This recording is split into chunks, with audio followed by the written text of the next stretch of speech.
authenticated tape. They always play the tape, and then they tell you, well, it's not authenticated.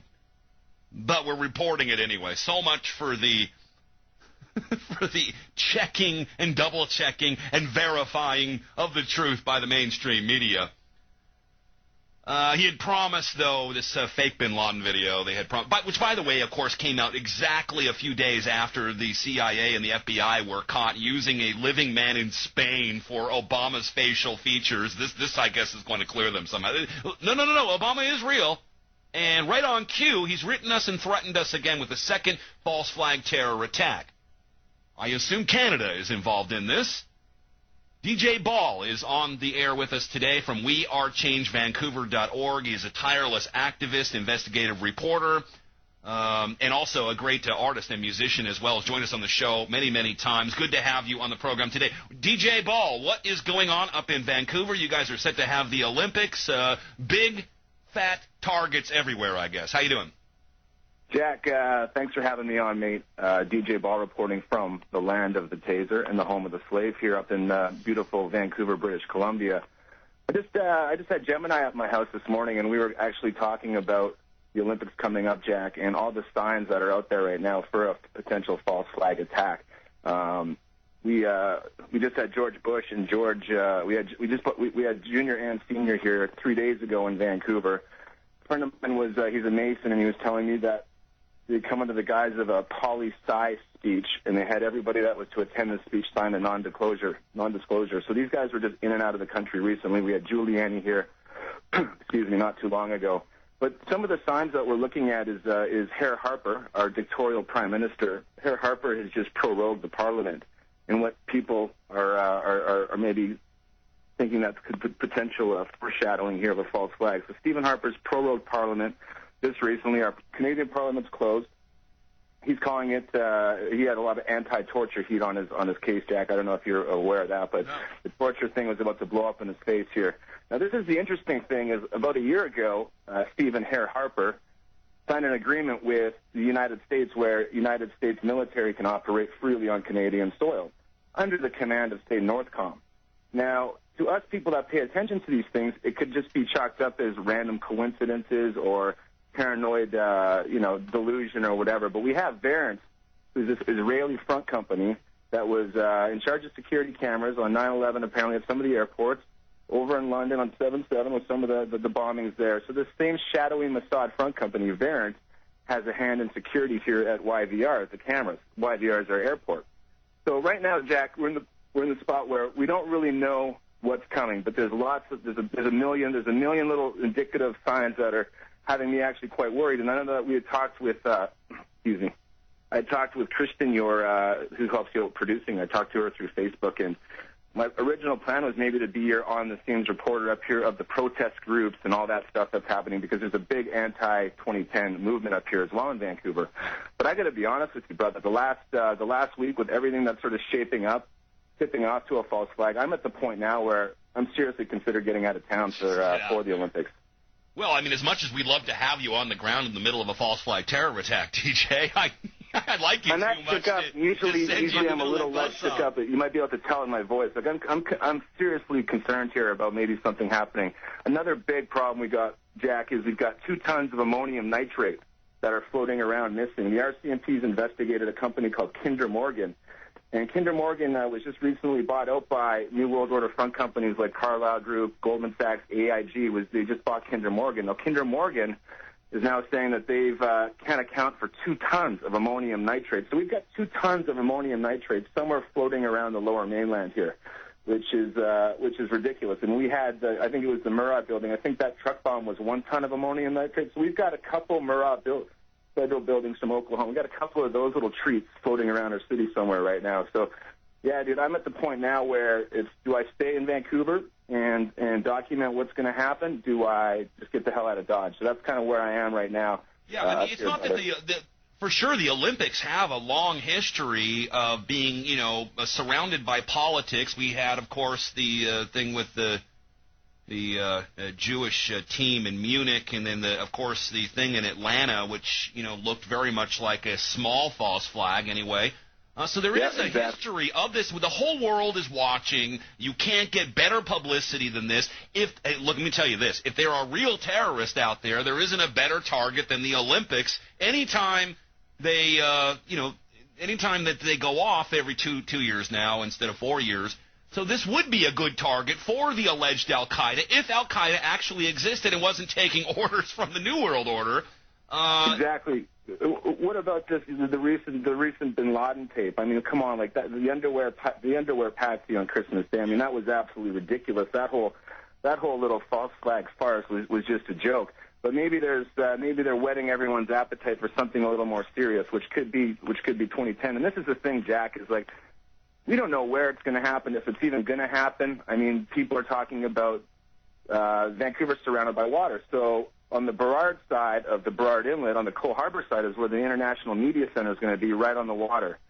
There's a shipping container port that's right there in the same zone. There's also the Lower East Side, which is the biggest drug hellhole that exists in North America, which would be right for a little chemical/dirty bomb attack. Would clean that problem up right quick. Sure. Then on the other side of Vancouver, you've got False Creek, and that's where BC Place, which is a bit of a white elephant. It's their big dome stadium. BC Place is right on the water. The Athletes' Winter Village is right across from Falls Creek, so easily, I mean, there's waterways, so are they going to, who knows, Jack, are they going to do something with the plane? Are they going to, it's all conjecture, it's all just talk right now. Sure. No, but you have to look at the warning signs and get the warnings out for people. I think that's the responsible thing to do. I don't think the mainstream media would do anything different if they had any kind of morals at all, but we have an obligation to tell people what the signs are, what the possibilities might be. The signs are definitely there, brother. And my thing is, I used to live up in Whistler, and Whistler is about an hour and a half north of Vancouver, where a majority of the alpine events are happening. I got hundreds of friends up there, and a bomb in the village square saying Whistler would take about 50 of my best friends out of my equation. So I'm actually very concerned about friends and family, and that's kind of the reason why I'm taking an active part in talking about this. To those that aren't aware of false flag terror, they're going to think that I'm crazy for even talking about it. We're in an election year in the United States. There's massive discontent. People, the underwear bomber didn't go very far. The Bin Laden tape was a big yawn for most Americans. They don't, they don't listen to that anymore. They've cried wolf enough times that this just doesn't enter their consciousness. A massive terror attack, preferably with Canada, to get us merged together finally for that North American Union to protect us, and our security would be one of the prime benefits. But the other one would be the mass discontent that I know is also flowing up north of the border in Canada. People wanting to kick the bums out. If the bums can come save you and protect you, maybe they can buy another day here. Exactly. That's exactly the worry right now. You look at their false. You look at their bio attack with their H1N1 and that fear mongering and that vaccine pushing crap. No one's believing these guys anymore, Jack. And I know you talk about it every day, but I can really see it amongst people up here in Vancouver. We're not believing the lies anymore. And I got a lot of people that barely pay attention to politics, friends of mine that are actually now going, hey, there might be something to this false flag crap. And there's actually the discussion is happening. I've did 2-3 radio stations this week alone, Jack, here in Vancouver, talking about the false flag thing. It would fit perfect. And the thing that would be great for the agenda and for the boys is that it would be very close to America. Vancouver's almost right on the border of Washington State. Yeah. It's a half-an-hour drive, so that would serve a purpose where the attack didn't happen on U.S. soil, so, you still get your Homeland Security and the CIA doing the right thing, but it happened in Canada, which is right on the border. Fear, be afraid.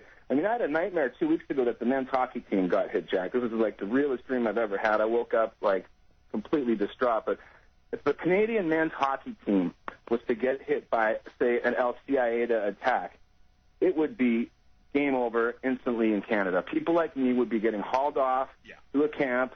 All the people, and what you're saying is that people would identify with hockey and beer and Molson so much that if the hockey team got hurt, the whole nation would rally mindlessly behind whatever plans Harper had.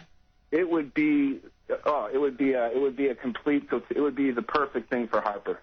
You'd have probably 1 million or 2 million Canadian boys signing up for the military the next day.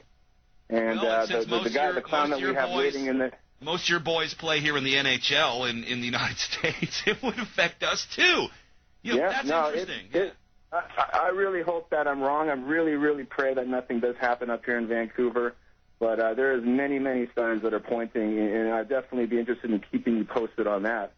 Well, you know what's interesting here is that it's kind of a damned if you do, damned if you don't, okay? If nothing happens, then we all have to sit here and wonder, where's Al-Qaeda? They want to come kill us. Here are all these soft targets, easy to smuggle things in because of the water, et cetera, et cetera.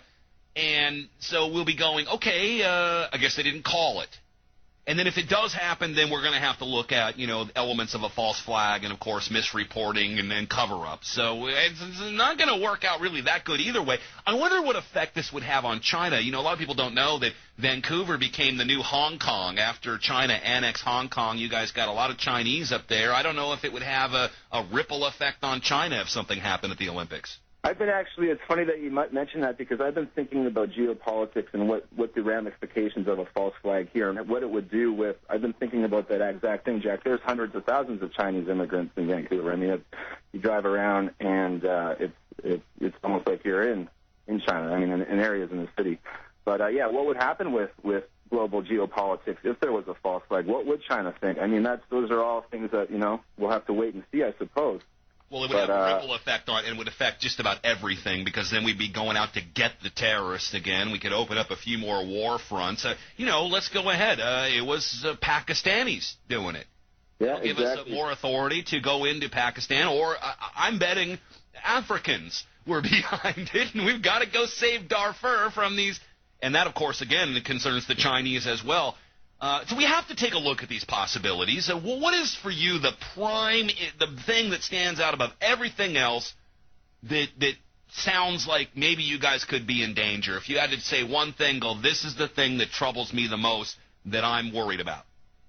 That's not really, I don't know if I could even do that, Jack, because it's one of these things where it's multiple factors. It's like there's not one single answer why we all know 9/11 was an inside job. There's a plethora of coincidences that are just impossible to be coincidences. So I think in that regard, I'm kind of like that with that. I mean, the missing ammonium nitrate to me is a huge flag.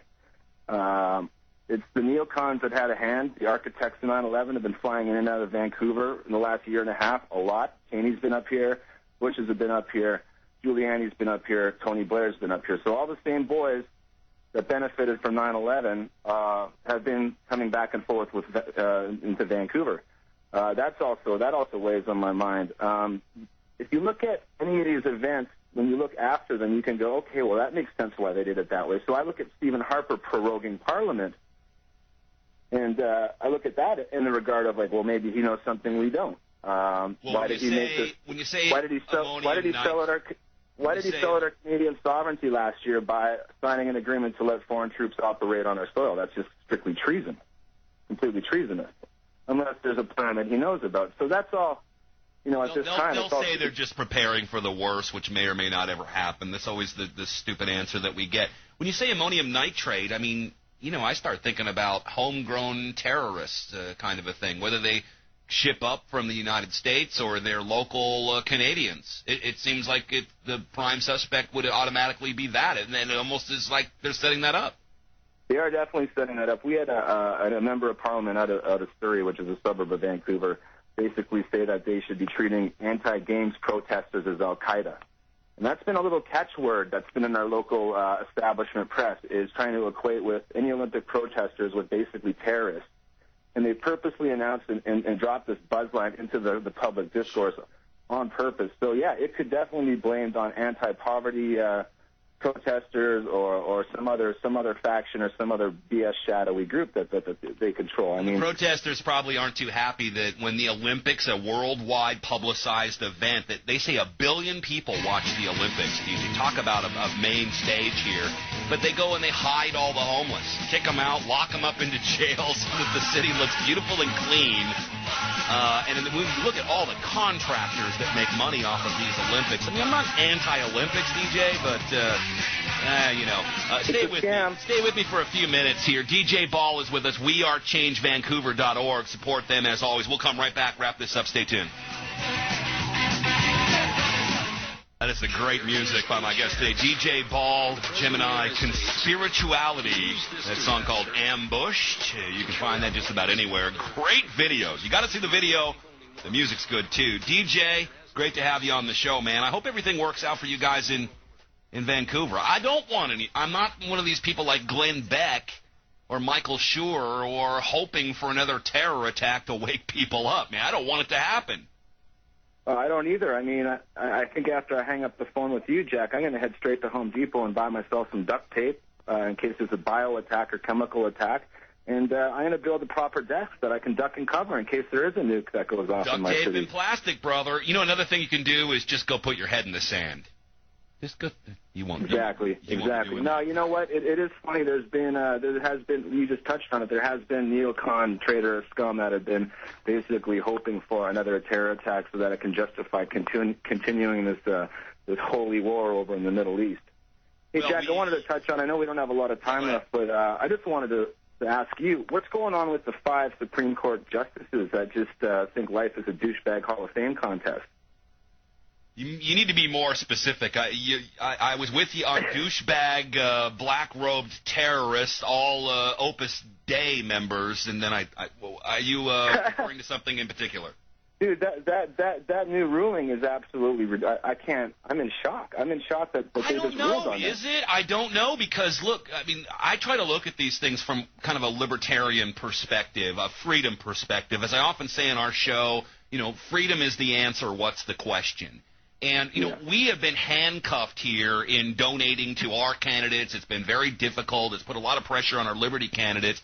Meanwhile, the corporations have found end-round games to get through all of this, loopholes and through McCain-Feingold. So they've been buying elections. I don't think that this ruling changes anything. If anything, it might, unencumber us in supporting our candidates. You see it getting any worse? Maybe people will take a look at it and start to really realize that, the fix is in. I mean, I applaud the fact that there is a bit of a third-party movement in your country. I think the two-party charade is completely played out.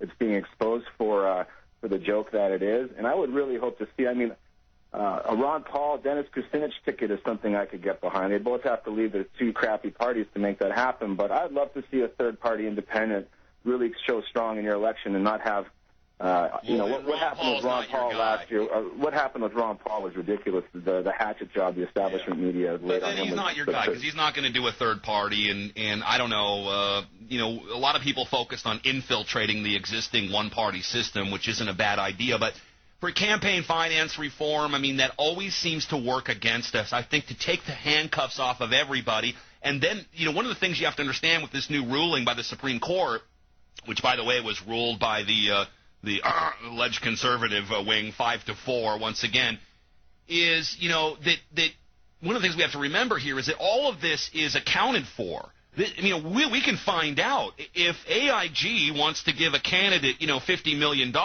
That's not going to be a secret. We're going to know about it, and I think it's going to work against the candidate. Meanwhile, I want to be able to do more for my Liberty candidates than I'm already allowed to do thanks to McCain-Feingold. So I was against that. I don't know if this is better or not. I haven't had a chance to look at it as much. Going back to Vancouver, what is it like up there right now with the Olympics coming? Massive surveillance, cops. Are you seeing foreign cops? What is it like on the ground there right now? Right now by the Athletes Village, which is right in Falls Creek, across the water from our 60,000-person stadium, BC plays the White Elephant, where they're going to have the opening games. They've got streets locked off. There's fences put up. It's a strictly no-entry zone. And as we see in the next week or two, the city will continue to get a lot more militarized. It's actually happening everywhere. The security cameras are gone up. I think they're throwing up an extra 500 or something security cameras in the downtown core, and Vancouver's fairly small. So it's definitely turning into a complete reminiscent of the G20 in Pittsburgh. And I'm hoping that the police here in Vancouver aren't going to go heavy-handed like they did. The police went crazy in Pittsburgh. But I think they will. And, Jack, if I'm still here in Vancouver, I would try to get some footage of that sent to you and some reports from on the ground. Will you please, if you decide to stay, or even if you don't stay, maybe one of your friends are going to hang there, can't afford to get out or something, get them our contact information so we can get somebody there that we can talk to from time to time on the air. When do the Olympics officially start? I've not to mark it on my calendar. I think the first games, some of the first competitions, I believe, are around February 12th. So we're a couple weeks away yet still. I just wanted to touch on quickly one thing. We've got an article, a headline here at sportsillustrated.cnn.com with a guy named Dave Zirin. The headline in his article saying SI is, as Olympics near, people in Vancouver are dreading games. And you know what? I'm starting to dread these games when I consider the potential. That's why Chicago said no. And Obama tried to say yes. That was another defeat. DJ Ball, wearechangevancouver.org. This is a great site for news, for activism if you're in the area. Of course, wearechange.org is great wherever you're at. Their top story, the one we just talked about before we came on, the CIA official talking about how he lied about waterboarding terrorists. Made it all up. Didn't even know about it. They're on the same page. Great news source, wearechangevancouver.org. Hey, watch yourself. Cover your head and cover your ass, DJ. Thanks a lot, brother. I'm with you in total solidarity. Thanks a lot, and thanks for having me on in the show and to your audience. Thanks, brother. Got it, brother. Many guests on tomorrow's show. You can tune in to listen. Stay with us.